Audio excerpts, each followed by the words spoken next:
వార్త ప్రజలను ఆశ్చర్యాలకు గురి చేస్తుంది. వెనుకబడిన వర్గాలకు, కులవృత్తుల వారికి చేయూత ఇస్తామని పేరుతో మొదలుపెట్టినటువంటి ఈ స్కీములు కూడా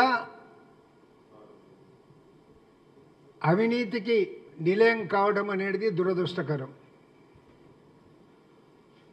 పెద్ద తలకాయలు లేనిదే ఇంతటి భారీ కుంభకోణం జరగదనే విషయాన్ని మీకు మనవి చేస్తూ ఉన్నా.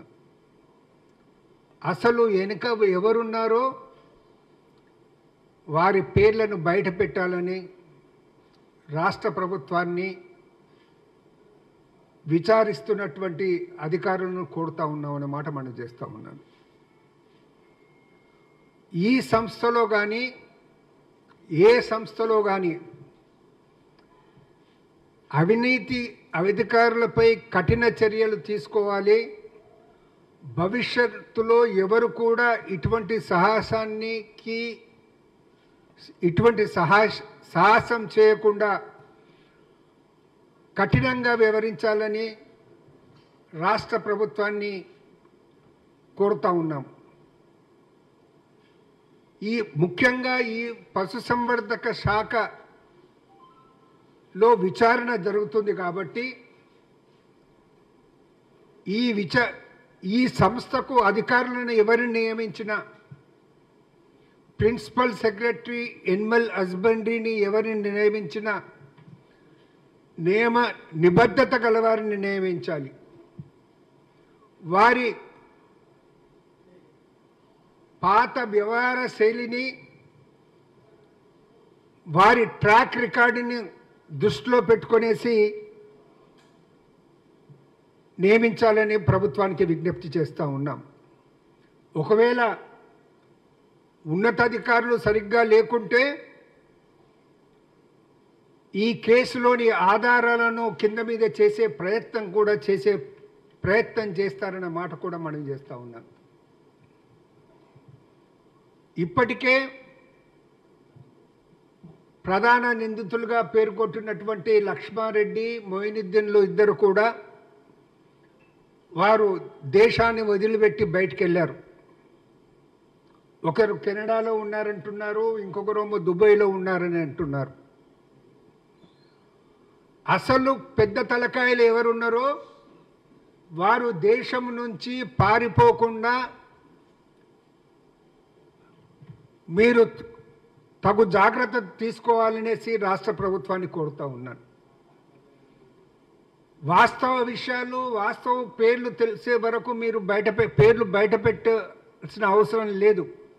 కానీ అనుమానాస్పదమైనటువంటి పేర్లు ఏవైతే ఉన్నావో ఆ పేర్లు గల వ్యక్తులు అనేది దేశాన్ని వీడిపోకుండా, పారిపోకుండా చూడాల్సినటువంటి బాధ్యత రాష్ట్ర ప్రభుత్వంపై, రాష్ట్ర పోలీస్ అధికారులపై ఉందనే విషయాన్ని కూడా నేను మనవి చేస్తూ ఉన్నాను.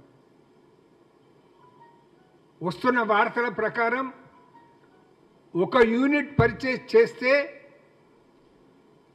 అదే యూనిట్ను మళ్ళీ పర్చేజ్ చేసినట్టు లెక్కల్లో చూపెట్టినారన్న మాట వార్తలు రావటం జరుగుతూ ఉంది.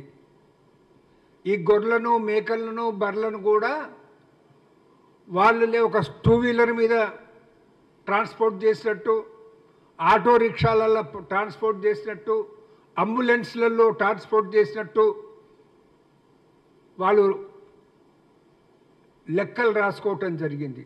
అంటే ఆ వెహికల్ నంబర్స్ చూస్తే అది 2 వీలర్గా ఉంది, ఆటో రిక్షా నంబర్ ఉన్నది, తర్వాత అంబులెన్స్ నంబర్లు ఉన్నాయి. సో ఈ విధంగా ఇంతగణంలే విచ్చలవిడిగా మోసం జరిగిందంటే పెద్ద తలకాయల ప్రమేయం లేకుండా, వారి మద్దతు లేకుండా మేమేమి చేస్తున్నా చెల్లుతుందనే పద్ధతిలో అనేది వాళ్ళు చేయటం జరిగింది. అధికారులుగా ఉండి ఇటువంటి ధైర్యానికి పరిస్థితి ఉన్నదంటే చాలా దురదృష్టకరమైన మాట. ప్రజాస్వామ్యంలో చాలా దురదృష్టకరమైన మాట. ఇప్పుడు ఈడీ కూడా రంగంలోకి దిగుతుందన్న మాట మనం తెలుసుకుంటున్నాం. ఎందుకంటే ఇది 2-3 రాష్ట్రాలకు సంబంధించినటువంటి వ్యవహారంగా ఉంది కాబట్టి ఈడీ కూడా రంగంలోకి దిగుతుంది.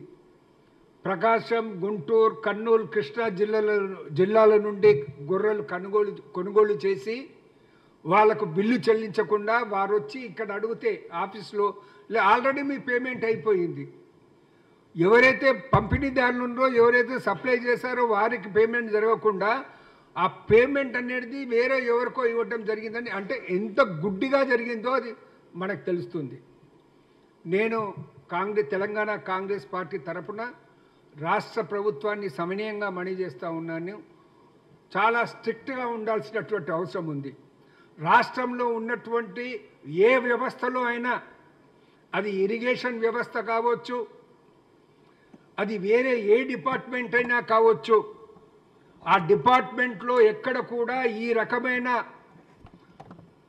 పట్టపగలు కూడా దోపిడీ జరిగే పద్ధతిలో దోపిడీ జరిగే పరిస్థితి లేని విధంగా అధికారులపై కఠిన నిర్ణయం తీసుకోవాలి, కఠిన చర్యలు తీసుకోవాలి.